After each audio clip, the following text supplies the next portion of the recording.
নমস্কার, আমার সকল ডিভাইন মাস্টারদেরকে জানাই অনেক অনেক শুভেচ্ছা এবং অভিনন্দন। পিতামহ সুভাষ পত্রীজি বলেন যে আমাদের শ্বাস আছে, কিন্তু আমরা শ্বাসের সাথে নেই কেন?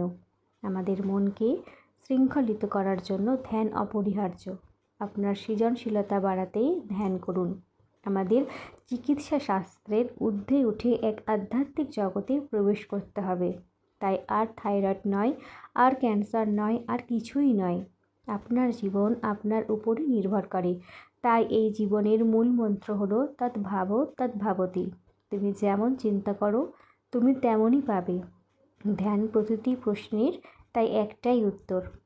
আমাদের প্রত্যেকেরই কাজেই ধ্যান করা উচিত। আপনি কৃষক হন বা ব্যবসায়ী, ছাত্র বা শিক্ষক বা অন্য যে কেউ হন না কেন, এমনকি প্রধানমন্ত্রী এবং রাষ্ট্রপতি বা হোক না কেন, আমাদের প্রত্যেকেরই ধ্যান করা উচিত। ধন্যবাদ।